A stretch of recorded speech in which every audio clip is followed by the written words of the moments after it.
Good afternoon. Yes, sir. Okay. John Kine from ESPN. You've had a journey along the way here. How did you prepare as you're going along the way, as you advance in your career, to put yourself in this kind of a spot? Just being around some of the talented coaches, great minds that I've been a part of growing up, from Marvin Lewis to Vance Joseph, Mike Zimmer, Lou Anarumo, and even as recently as Kevin O'Connell and Brian Flores. They've prepared me, and being around them, learned lessons, how to lead, how to structure their side of the ball, how to implement certain learning techniques, and finding out about the culture amongst the guys have helped guide me to where I am today. You mentioned the names that you've coached with. How do they shape your defensive philosophy, and what is it that you want to bring here? Versatility, adaptability, using our players' strengths to the best of their ability, maximizing what they do, being a feature of that, and then minimizing the things that they don't do well. And each coach has provided a certain way of highlighting whoever that athlete may be and whatever that strength may be that allow them to get to their highest level. And so my ability and learning from those guys in terms of how to tap into each individual player, and each individual player is different. But it all starts with the relationships. And the biggest thing that I've gotten is in this profession is how to attack and relate to players and connect with those guys. And that starts with the relationships aspect of it. And what does that mean? That starts with trust. Hi, Nikki Jeffala with The Athletic. As you've worked with different coordinators, different players, are there things you've kind of picked up along the way where you're like, if I ever get my shot at calling a defense, this is what I want to do. I want to do this differently. I want to keep this. Have there been any small things that you're like, if I get my chance, I want to implement this? Sure. You naturally want to be multiple because I've been around so many different schemes. I think that's an advantage of mine. There aren't too many schemes that I have not been a part of. There's, everyone comes from some type of tree. And so because of that, I've been able to answer your question, be able to implement various things from each scheme that I like and I want to pull from. So whether it's the Zimmer scheme, hey, I like this on third down, I like the mug looks there, or if it's Flores and the versatility and how we can use one person in multiple ways based off of their strengths, that's what you want to pull from. And how much did your year at LSU kind of shape you in particular? It was great lessons at LSU. Having the ability to lead a staff. I think the defensive staff at that time was 16 on defense alone. And so that's a large staff that you have to organize and be structured in a way that you're very efficient in how you meet and how you prepare day to day and how you get the players prepared. And so with that, also with 16 different personalities, and you're dealing with grown men, and everyone's different, and everyone has different backgrounds, different experiences that they can bring. You wanted to make it a collaborative effort, right, and include everyone. And you want guys that can contribute, guys that have high character, guys that are also teachers and they can communicate in their own light. And so being at LSU, learning how to deal with different personalities, not only from the player perspective, because that's been, you get used to that at various levels, but in terms of at that level at the SEC and going into SEC competition and what that means was very instrumental for me. Yes. Hey, Coach. David Aldridge with The Athletic. Welcome back. Thank you. Appreciate you. You have all kinds of, you mentioned different experiences. I just wonder if you have a sense of 3-4 or 4-3 just at the jump, just off the outset for this group. Multiple. I think 3-4, 4-3, they're just numbers, still 7-man spacing. So I always say it's not how they line up, it's how they wind up. And so you can create that number system in numerous ways. With regard specifically to Frankie Louvu, they used him in different ways each of the first two seasons. I wonder what you think his best utilization of his talent and skill set would be. Love Frankie Louvu, watch him on tape. He's a guy that before I even got here that we would watch and put on the tape in our meeting room. I love his athleticism. He's best going downhill, getting them matched up on running backs. That's always a key. You're going to hear that a lot in terms of matchability and putting guys in advantageous positions. He's best when he can go downhill, use his athleticism to win on edges, use his speed, so time, distance, and space too. encounter those matchups, and you want to put him in that situation where he's matched up on a running back. And I think running backs are one of the guys on offense that gets the least amount of reps and protections. Hey, Coach. Liam Griffin with the Washington Times. Coach Quinn had talked about how things change over the last 5 to 10 years. A defense that was effective 10 years ago may not be as effective now. What have you seen change in defensive trends across the league since you got to the NFL about 10 years ago? The coverages. It's almost like things come back full circle. So at that time, years ago, people were leaving the spot drop schematics, and they were going more match coverages. So match 3 quarters and things of that nature. And now you're starting to see a trend coming back full circle to where schemes are starting to become more vision-based, and especially on early down. So you see that trend starting to happen. You see guys going more shell coverage, where at one point it was really middle field closed, just in terms of structurally. And so there's always things that you can pull from 10 years ago that is still prevalent to today in terms of the physicality and the fundamentals and the techniques. That will never change no matter what year that is. So you want to emphasize that and lean on that. And I think that's where defenses can continue to grow. If you watch the last couple of years of the Super Bowl, it's come down to fundamentals and techniques and winning the line of scrimmage. So that will never change, in my opinion. And why was Washington the right fit? What was it about this coaching staff or this building or this locker room, these players, that appealed to you? Well, that's a loaded question. I mean, it's again, I grew up in the area. I grew up, wearing the burgundy and supporting the Washington organization. I went to elementary school, middle school, literally right across the street from where the stadium is in Palmer Park, Maryland. I went to Kenmore Middle School, and I went to Matthew Henson Elementary. So growing up a diehard fan, the family's backing it. So when the opportunity came, I thought it was a win-win situation. I wanted to put my best foot forward. And then when you talk about the people in the building, such as Dan Quinn, such as Adam Peters, great ownership with Josh Harris and the crew. I want to say thank you for that, by the way. I didn't mean to say that. I want to start off just by thanking the ownership, Josh Harris, thanking Dan Quinn, thanking Adam Peters for the opportunity that they've afforded me. But when you're around certain people and you see the alignment of the organization, ownership, management, head coach, quarterback, it's a win-win for not only the DMV, but a win-win for me as well. Thank you. Coach John Duran with WUSA. You mentioned wanting to maximize all your players and be versatile. You mentioned Frankie Louvu as well. Any other guys that you've watched that you can't wait to get on the field with here? Yeah, I mean, I had a chance to speak with quite a few players already, and they're all excited to get going, just as I am. But I think the team is filled with some versatility players, and I think they can be used in several ways. You look at a Samerstill who was very versatile coming out of college, and the things that he was able to accomplish at the University of Michigan, not only winning a championship, but the way he done it, right, and how he led those guys there. When you talk to the guys from that championship team, everyone points to him as being the leader. You look at Quan Martin, who I know evaluating him coming out, we were like, hey, is he a safety? Is he a nickel? Is he a corner? That's another guy that has versatility, And then I think when you look at Will Harris and how he's able to move in the line of scrimmage, cover tight ends on the deep halves. You look at a Jordan McGee, another guy who's on the ball, off the ball. The list goes on and on. You look at Javon Kinlaw, who can play all different levels up front. And so the talent is there, the skill set is there. It's our job with the staff to maximize those skill talent. And I'm excited to work with the staff that we have. There's going to be a lot of collaborative effort going forward, and the communication, and we get a chance to teach, right? Talk about the foundation from ground up, and trying to connect to these players and find out how they learn. And I think that's the biggest thing going forward. To be able to utilize the versatility, you got to figure out how do they learn. We all, as human beings, we learn differently, right? And so each player is going to fall into one of the 4 categories of learning styles, and it's our responsibility to figure out if they're visual, auditory, read and write, or if it's kinesthetic learners, and that's our job to pull that out of them. Good afternoon, Coach. David Harrison, WSA 9. Welcome home. Thank you. Appreciate you.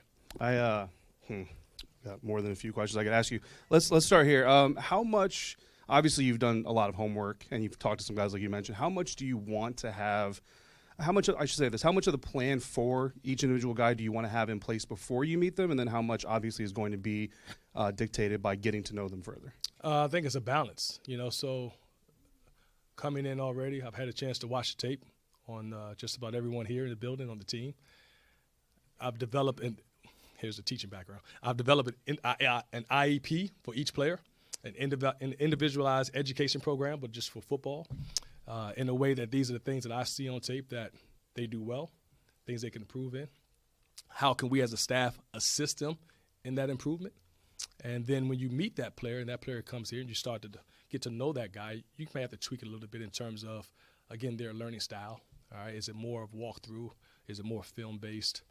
Is it more auditory? So then we can tweak it, but at least the overall 30,000-foot view plan of how to improve that individual player has already been assessed. And as you go through these players, obviously you've got 1 year, 2 year, even sometimes more of NFL tape on these guys. But sometimes what they were able to do in college is different than what they've been asked to do in the NFL. Will you go back to that on your own and maybe try to look at some of those things that you can reintroduce to their skill set in the NFL? Or do you kind of let them maybe tell you, hey, these are some things I've done before that I haven't been able to do here that I would like to do moving forward? Well, a little bit of both. Every player sees themselves differently than we as coaches and you as media may see them, right? And so, as rightfully so. But that getting to know that player first starts with, I want to go back to me finding out what's their why, how they're motivated. Is it external motivation or internal motivations? That opens the lines of effective communication. And then when those lines of effective communication are open, then now we can kind of tap into what you can and cannot do based off of your strengths, and then have an open dialogue of, this is what I see that you do well. These are these are areas I think you can improve in. How do you see that? And then come to a kind of an agreement and then move forward from that point on. But I think it's definitely it's a constant open lines of communication. You got to have communication. You don't want any void. Negativity kind of fills the void when it's empty, right? So we want to continue to have that effective line of communication, both player and coach, and that way we can help them grow as individuals. But you got to know the person before you know the player. Yeah. Coach, good afternoon. Chad Ricardo with Fox 5. With all of your resume and with all of your experience that you bring here to the table, what is the biggest thing about you yourself that's going to allow for you to impact not only this defense but this organization? Relationships. I think one of my strengths is the ability to connect to people.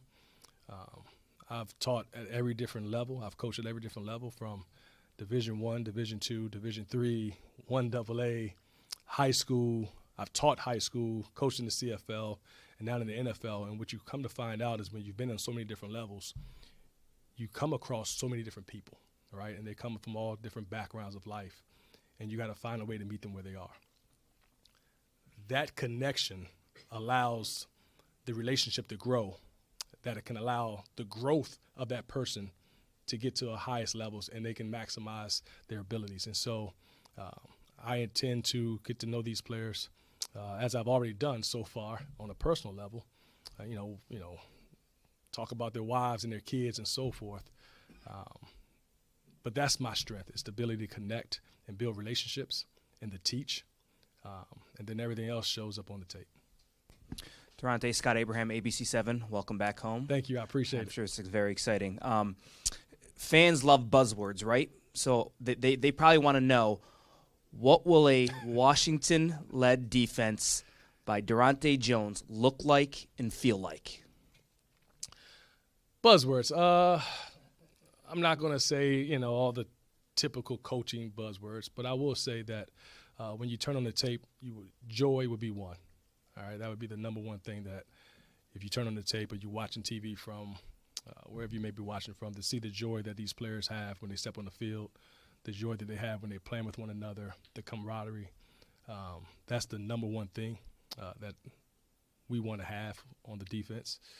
I think when you see joy out there, guys are playing selflessness, and you're seeing a team defense, and you're seeing guys who they don't care who makes the play, as long as someone makes the play, and they're willing to take on a double team or take this pick so that you can kind of clear up. And they're going to learn that the word sacrifice, although it has a negative connotation, will be seen in a different light, meaning it's not what am I willing to give up, it's what I'm willing to do for. And having that mindset amongst the whole team will provide that joy. But outside of the joy, you want to see, guys that are constantly attacking the football, creating takeaways. You want to see guys playing with some high IQ, some type of intelligence out there and communicating. So, but the joy is the number one thing that you want to see. I'm not going to use any other buzzwords that, trigger things, but joy would be the collective unit. You said something earlier that stood out to me. You said it starts with trust. Yes. So how do you earn the trust of your players with them buying into what you're coaching? Well, for them to buy into what I'm coaching, they have to, one, buy into who I am as a person, and that I genuinely have their best interests at heart. And how do they do that is for me getting to know the person and not the player. That's me getting to know, again, their upbringing, how they got to where they are, the people that matter to them in life. That's me asking them about, hey, how's your mom, or how's your loved one, or how's your child? How do they do in that basketball game? And you start to develop that relationship. And when you develop that relationship, they realize that, you know what, he cares more than just if I make this play or not. He's really invested in me. And so because he's invested in me, I can now become invested in him and what he's teaching and buying in. Because when you're dealing with especially football players or just any athlete or people in general, for me to listen to you, I have to be invested in you, right? If there's no connection there with that, how hard is it? How willing am I to be where I need to be and do what I have to do if I don't feel like you really have my best interest at heart? And so just starting, I think that's what the offseason is about. It's a great opportunity to, them to get to know me get to know them. And I think being around Coach Quinn, you can get a sense of that he's a people's person. He's about relationships, the players that he's brought in this building and the culture that he has. I'm just reliving. I'm just going through and fulfilling the vision that he's already set forth. That's all. I'm just moving to continue to move the needle that way because he's already had the foundation of that in this building and just the guys that I've met and just watching him interact with people. Yeah. Hey, Daronte, congrats on the new job and welcome back to D.C. Thank you. JP Finley with NBC4. You've talked about wanting to be multiple and all your different stops in your coaching journey, but the last stop in Minnesota was with an ultra-aggressive scheme in Brian Flores. How much of that do you want to bring to Washington? Well, it's about what we do well. If we have the players and their skill sets, some of the skill sets are to be aggressive. By nature, I'm an aggressive person by nature, just in the background. And not only with Brian Flores, his aggressiveness looks a little bit different than what it may have been in the past. But really, if you think about it, there aren't many differences between him and Mike Zimmer in terms of the aggression. There's just, Zim was more third down aggression. With Flo, it's more first, second, and third down aggression, right? And it just looks differently. Zim was more mug looks, whereas Flo is more all offsets. But there will be some incorporation of all that. I don't want to get too much in the X's and O's, but we will try to dictate the terms and change the math. There's a buzzword for you. But we will use that just with our adaptability and versatile approach. But I think the way the players help shape that. So it's all about players first and scheme second. And so based off what our players can do, we will do. If players can't do that, then we will do and put them in situations where they can be at their best. And so, yes, by nature, I'm an aggressive person. By nature, we want to become more aggressive in some way, shape, or form. Is that pressures? Or is that just being more of attacking? Is that being more technique and fundamentals, attacking blocks, defeating blocks, tackling, and just doing the routine things routinely? That could also be seen as being aggressive as well when you're just playing technique. And so it's based off of what we have player-wise. And then Dan Quinn mentioned that before you guys started talking about the roster, he asked you to just watch everything. Yes. When you watched this defense from last year, what would you describe as the strengths? Young and athletic. I would say young and athletic. I know there's some older pieces there, but for the most part, especially the guys that we have in our system here, you look at the back end with, we're talking about Samuel Steele, Trey Amos, Quan Martin, Will Harris. Those guys are athletic. Then you throw in a Reeves in there as well, who provides some versatility. And Owen's also another guy who's versatile. You look at McGee, you look at Luvu, you look at Madrano. Those guys are athletic, and they're young. And up front, you have some savvy vets up there, and then you have Newton, who's also a young player who has some mobility inside in the interior D-line. And so when you look at that, the first thing that jumps off the tape is these guys can run and hit. And so you definitely want to use that to where guys are going forward versus going backwards. Hey, Daronte, Mitch Tischler with Monumental Sports. As you've looked at kind of the defense from last year and the players that are coming back over, have you started talking with Adam Peters, Dan Quinn about the types of players that you want to bring in? I guess what are some of those characteristics that you look for? One, tough, physical, versatility. We talked about that. And just with anything, our ability as a staff, our players' ability to be adaptable and whatever that may look like. Because when you're coming in and you may have a different vision on a certain player, or you view versatility more than someone who you know is a first and second down Mike linebacker, just all parties being versatile and being adaptable in that. And I think being on the same page, and I have a great feel and sense that even in the hiring process, when we were talking about position profiles, that their vision, the vision that we have as a collective unit, and the vision that we're having as a staff, is on board with the same thing. So we're aligned that way. Yeah. Hey, Daronte, Ben Standiga with Last Man Standing in the Team 980. When you go in for an interview, typically you highlight some of your stronger points. What was it like when you had a conversation about 31-0? We didn't discuss the 31-0. Yeah, we didn't talk about that. But I will say it was just about, it's just, again, it's about the joy. It's about the game. Any given Sunday, that was a very tough team to prepare for. With Terry coming back that game, you had Jaden Daniels, provide a lot of issues, or it's a lot of issues that the offense can provide. And I'm looking forward to being a part of it this year. And, me and David, we have some history together when we were at Minnesota at the same time together. And so it'll be fun. It'll be fun to kind of just merge all this together, and so that we can also have a successful year in 2026. And you mentioned some of the youth on this team. Also, you had older guys like Bobby Wagner and Von Miller who are free agents. How do you kind of envision, obviously, I think in general this team's got to get younger. So how do you view from your perspective of, hey, we need some experienced guys, but we also have to have more athleticism, speed, things like that? I think you have to have a little bit of both. I think you can't go too far on either end of the spectrum. So, you have to have some veterans to kind of balance those things out and help those guys come along, because those veterans can provide knowledge various ways, right? It's not just on the field. It could be off the field. It could be, how do I study? How do I watch film? How do I become a pro? And so having veterans around, I think is a great piece and a great thing. It's all speeds up the development of young players. Yeah. Hey there, Coach Jones. My name is Candy Waller from Bowie TV. Hi, Candy. So welcome back. Thank you. Appreciate you. So I'm kind of pulling on the thread of Nikki's question. As an HBCU graduate and having coached on the HBCU level, how has that shaped who you are today? It's the foundation of who I am today. Having to attend and graduate from Morgan State University, and then getting my first coordinator experience at Bowie State University.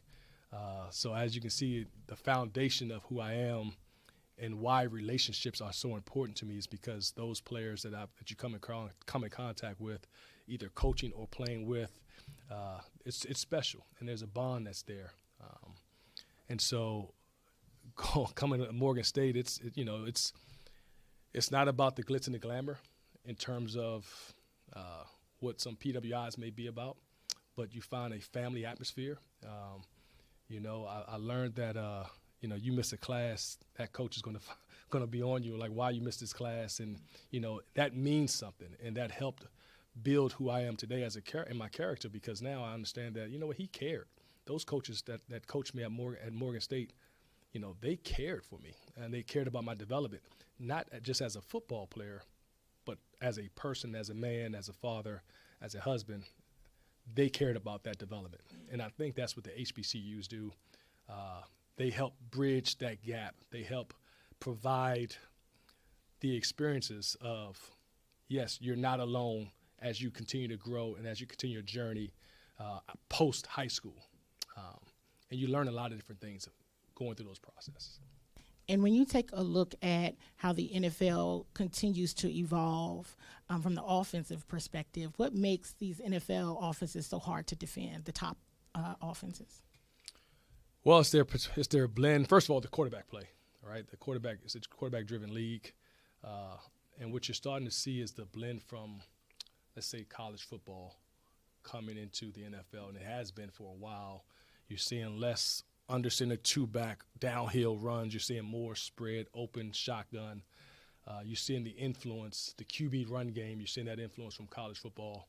And what's happening is, unfortunately, there's a large population of coaches in the NFL that hasn't been in college football in years, right? And the game is changing a little bit, and so now you're starting to visit in clinic with college coaches and say, hey, how do you stop this? What have you guys done with this particular scheme? And you see the crossover between NFL and college. The game is becoming more dynamic. Everyone wants the points on the board. They're spreading it out. Defensively, we like to try to take advantage of the open and spread looks, hence the aggressiveness over there that he talked about earlier. But that's where the game is changing. It's more passing. It's a passing league. It was good to kind of see a running back get the MVP in the Super Bowl. That's kind of been unheard of lately. It's been more quarterback-driven and more ball in the air type of offenses. Yes. Hi, Coach. Welcome back to the DMV home again, Yes. Donna Hopkins Pro Football Plus. We can always learn new things about ourselves. With all of your experiences that you've had, in coaching, what have you learned most about yourself as you embark on this new opportunity? Perseverance. The journey wasn't a typical journey. At 47 years old, this is my 26th year coaching, 16 in college, and my 10th year in the league. But perseverance, not giving up, continue to move forward, push forward, be resilient, face adversity and success in the same light, I would say. It's different. You think back to, when I was 26 years old, or really 23 years old, sleeping in the car at 23 is different than sleeping in the car at 33, which I experienced both of those to try to strive to be where I am today. So perseverance and then trusting in God. With your defensive staff, what is the message that you want to deliver to them as you all bond together as a unit? Definitely talked about being a collaborative, having a collaborative input. We don't care where good ideas come from. Meeting the staff, you can feel it already, the juice, building the strong dynamics to be able to have some creativity in the room, some dialogue in the room. Definitely have to have that, open lines of communication. But you get a sense of there's a lack of ego in the room, which is great. You can see that we have a staff of guys that can be at their best in the darkest of moments, which you look for. But you're seeing teachers and you're seeing communicators. You're seeing a certain sense of humility in there, and you see their character really come to light. And I think with all that, that's a great environment where things can grow, and we can bring this all, and we can make it all come to life in terms of our vision that we have amongst the defense and for the organization as a whole under Coach Quinn. Coach, welcome back home. Thank Moises you. Linares, Telemundo 44 and NBC 4 here in D.C. Congratulations on this opportunity. Can you talk about what your family has told you now that you're back? And also, you touched on the fact that you slept in your car. Can you elaborate what that experience was like for you? And what made you just keep going even after all of that? So for the family, all my family is still here. They're all from the area here, so they were ecstatic about me coming back. And, I haven't had a chance to really – you miss a lot of family functions, when you're away, which is good. My grandparents are still here. They're still alive, so I get a chance to continue to spend time with them and my mom and my aunt and uncles. My wife, she lives in the area, but she's from the Bay Area. And so she works, her firm is here, located in the Washington, D.C. area. So it's always good to just kind of come back full circle with that. In terms of the homeless question or, sleeping in the car, again, it's what you're willing to, not what you're willing to give up, but it's what you're willing to do. And so it was tough. but there was the ultimate goal of getting to the highest level at that particular time. And, when you're a young person and you're single and you're not married, you have a mindset that no one can outwork you. You don't have a wife or a kid to go home to. And so when I was younger and growing up in the profession and, after going through the challenges and different things that you've gone through, you have to pay your dues. And when no one tells you what those dues look like. But when you're out there and you want something that you want to accomplish, what's holding you back? You got to choose your heart. So it's either the hearts of failures or the hearts of success. You can be hard and, I'm sleeping in my car and it's hard, or, I can have it the easy way, right? Now I got to face the heart of how do I handle success, if it comes too early. And so you got to pick your battles and understand that, you trust in God and you pray and He will never lead you astray. So that's what I did. Appreciate it, Coach. Thank you. Thank you for having me.